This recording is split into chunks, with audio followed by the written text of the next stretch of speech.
A very good morning. Let's talk about the important EMRS, CTET, and KVS, important highlighted points.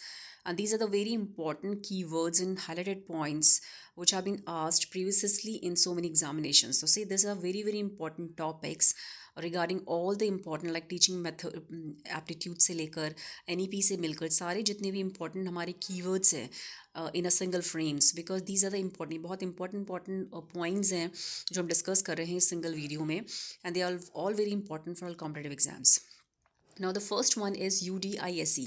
UDISE की full form बहुत बहुत इंपॉर्टेंट है. That is Unified Districts Information Systems for Educational Plus. So this is a full form of UDISE, that is Unified District Information System for Educational Plus.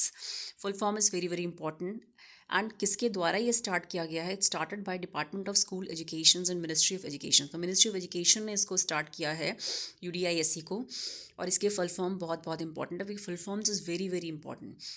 इसका work क्या होता है कि जो भी टीचर से रिलेटेड स्टूडेंट का इन्वॉल्वमेंट रेशियो है, टीचर की क्वालिफिकेशन का रेशियो है, स्कूल का इंफ्रास्ट्रक्चर है, इन सभी चीज़ों का एक डेटा को कलेक्ट करता है. तो इन्हीं सब चीज़ों की जैसे स्कूल टीचर की क्या क्वालिफिकेशंस है या बच्चों का इन्वॉल्वमेंट कितना इन्वॉल्वमेंट रेशियो क्या है स्कूल के अंदर, स्कूल का क्या इंफ्रास्ट्रक्चर्स है, उस सब चीज़ को मैनेज करता है, उस सब चीज़ को रिकॉर्ड को रखता है, एक इन्फॉर्मेशन को कलेक्ट करता है UDISE. तो that's very very important for the examination point of view. Now the next one is D2H. D2H is direct to home service. Provide access to education channel. ये access एक satellite form we can say that जो 24/7. ये D2H क्या करता है? Satellites के through 24/7 24 घंटे और सातों दिन ये एक्सेस देता है एजुकेशन चैनल्स को. जो भी हमारा अच्छा कंटेंट है related to the educations, related to the competitive exams हैं, ये कंटेंट है, ये सारे कंटेंट को 24 घंटे और सातों दिन ये किसको ये एक्सेस देता है एजुकेशन चैनल को D2H. और अभी तक जो हमारी स्वयं प्रभा है उसमें 40 D2H चैनल जो है उसमें है इन स्वयं Prabha. Now summative assessment. Summative assessment के कीवर्ड्स हमें पता होने चाहिए कि that quantitative. Summative assessment at the end होता है. समेटिव एंड से हमेशा क्या होता है? लास्ट में होता है. जैसे final term exams, half yearly exams होते हैं जिसमें हम बच्चे को ग्रेड देते हैं, बच्चे को मार्क्स देते हैं, बच्चे की रैंक करते हैं. हम उसमें डायग्नोस नहीं करते हैं, हम सीधा उसको रिजल्ट बताते हैं. इसको हम डायग्नोसिक नहीं कर सकते, क्योर नहीं कर सकते. हम सिर्फ क्या करते हैं इसमें नंबरिंग देते हैं, ग्रेड देते हैं, मार्क्स देते हैं, रैंक देते हैं समेटिव असेसमेंट में. In formative assessment, we talk about the quality and improvement in diagnosis. Formative assessment during the session, जिसमें हम हम इसमें क्वालिटी की बात करते हैं, हम इसमें बच्चे को इम्प्रूवमेंट लाते हैं, डायग्नोस का काम करते हैं. जैसे बच्चे को हम सुधार ला सकते हैं, उसको उसकी गलतियों को हम सुधार सकते हैं, हम और टीचर्स अपनी गलतियों को सुधार सकता है और उसको हम क्योर कर सकते हैं. तो formative assessment during the session. इसीलिए NEP जो 2020 है वो बात करता है फॉर्मेटिव असेसमेंट की. वो बोलता है हमें समेटिव में फोकस नहीं करना है, हमें फॉर्मेटिव पे असेसमेंट करना है. हमें बच्चे के अंदर सुधार लाना है, हमें टीचर की एजुकेशंस को या टीचर के अंदर जो उसका जो टेक्निक्स है उसके अंदर सुधार लाना है. Now the next one is objective questions. Objective questions के जो कीवर्ड्स हैं वह रिकॉल. बहुत बार पूछा जाता है कि बताइए कि फिल इन द ब्लैंक्स है, MCQs है, ट्रू फॉल्स है, किस टाइप के क्वेश्चंस होते हैं. ये ऑब्जेक्टिव क्वेश्चंस में आते हैं और इनको हम रिकॉल कर सकते हैं. ये वाले कीवर्ड्स भी बहुत बार पूछे जाते हैं कि बताइए किस टाइप के होते हैं ऑब्जेक्टिव क्वेश्चन. रिकॉल होते हैं, रिकॉग्नाइज कर सकते हैं.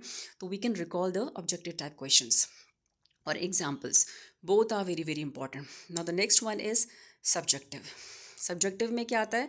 जो हम रिकॉग्नाइज कर सकते हैं, जिनको हम रिकॉग्नाइज करते हैं इन क्वेश्चंस को. जैसे शॉर्ट टर्म, लॉन्ग टर्म, जितने भी शॉर्ट टर्म होते हैं, लॉन्ग टर्म होते हैं, जिसमें अपनी क्रिएटिविटी को दिखा सकते हैं. तो ये तीनों कीवर्ड्स आपको याद रखने हैं. Recognize, short term, long term, ये किस में आता है? सब्जेक्टिव टाइप क्वेश्चंस में आते हैं. इनको हम रिकॉग्नाइज कर सकते हैं. यही कीवर्ड्स एग्जामिनर आपको क्वेश्चन में देगा और पूछेगा बताओ ये सब्जेक्टिव है कि ऑब्जेक्टिव है.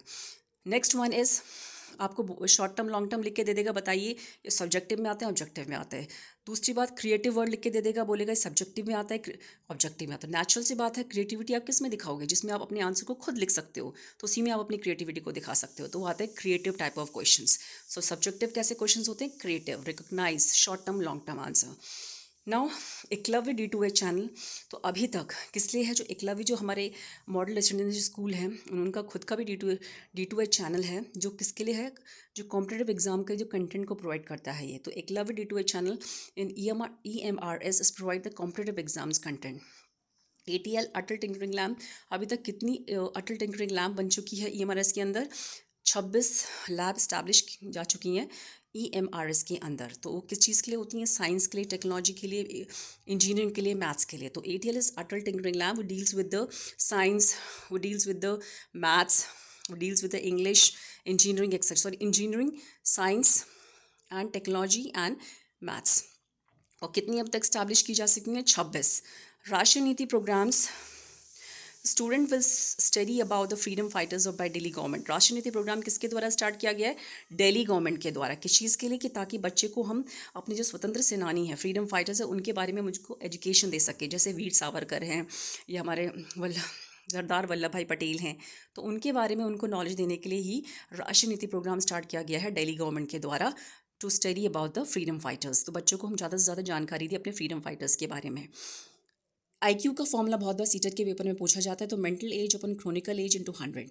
तो मेंटल एज क्या होता है? जो हम इंटेलिजेंट टेस्ट में उसके जैसे जैसे वो बड़ा होता है तो उसके दिमाग के हिसाब से उसकी कितनी इंटेलिजेंसी है, तो वो होता है मेंटल एज। क्रोनिकल एज क्या होती है? जो उसकी रियल एज होती है, इंटू 100। तो इस तरीके से हम इंटेलिजेंट क्वेश्चन IQ निकाल सकते हैं किसी भी बच्चे का। तो मेंटल एज अपन क्रोनिकल एज इंटू 100, ये फॉर्मूला बहुत बार एग्जाम में आता है सीटेट के, और इसी में बच्चे कंफ्यूज हो जाते हैं। कभी वो ऊपर क्रोनिकल लिख देगा, नीचे मेंटल लिख देगा। तो आपको सीक्वेंस पता होना चाहिए कि ऊपर मेंटल आएगा, नीचे क्रोनोलॉजिकल एज आएगा, इंटू 100। तो मेंटल क्या होती है? जो एज के हिसाब से बच्चे का बुद्धि का स्तर क्या है। और क्रोनोलॉजिकल एज क्या होती है? जो उसकी रियल एज होती है, इंटू 100। तो इस किस्म से IQ निकाल सकते हैं। तो इसको फॉर्मूला आपको प्लीज़ लर्न करना है। National digital library IIT Kharagpur ने स्टार्ट किया है to improve the teaching. Teacher को रिसोर्स प्रोवाइड करना और स्टूडेंट को रिसोर्स प्रोवाइड करना, रिसर्चर्स को रिसोर्स प्रोवाइड करने के लिए ये national digital library of India IIT Kharagpur ने इसको बनाया है। तो ये बहुत पूछा जा सकता है पेपर के अंदर कि नेशनल डिजिटल लाइब्रेरी किसने बनाई है? IIT खड़गपुर ने। किस चीज़ के लिए है? ये रिसोर्स प्रोवाइड करती है टीचर्स को, स्टूडेंट्स को, रिसर्चर्स को। ये ऑनलाइन रिसोर्स प्रोवाइड करती है, कंटेंट प्रोवाइड करती है national digital library by IIT Kharagpur. Now PM Shri किसके लिए होता है? प्रधानमंत्री school for rising India.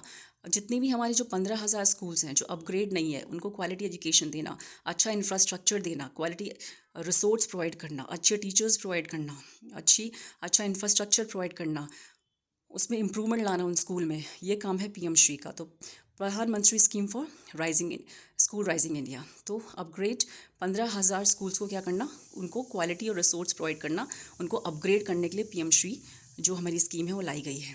Now the पंचकोशाइन NEP। पंचकोशाइन NEP के में क्या क्या है? ये हमारे 5 कोश हैं कि कैसे हम अपने डिवाइन, अपनी एक्सरसाइज के थ्रू, हम वेलबींग के थ्रू कैसे हम स्पिरिचुअल, अपना फिजिकल, मेंटल, इंटेलेक्चुअल, एनर्जेटिकल, उसको हम एक हॉलिस्टिक डेवलपमेंट ला सकते हैं बच्चों के अंदर। तो बात करते हैं पंचकोशाइन NEP की। तो सबसे पहला जो कोश होता है वो है अनामाया, दूसरा कोश आता है प्राणामाया, तीसरा कोश आता है मनोमाया, एंड चौथा कोश आता है विजना माया, एंड पांचवा कोश आता है आनंदा माया। तो आपको पता होना चाहिए कितने कोश हैं, 5 कोश हैं। कौन सा कोश किसकी बात करता है? फिजिकल अनामाया फिजिकल्स की बात करता है, प्राणामाया एनर्जी की बात करता है, मनोमाया मेंटल की बात करता है, विजयमाया इंटेलेक्चुअल की बात करता है, आनंद माया हमें स्किल्स ब्लिस की बात करता है, आनंद की बात करता है, खुशी की बात करता है। So thank you.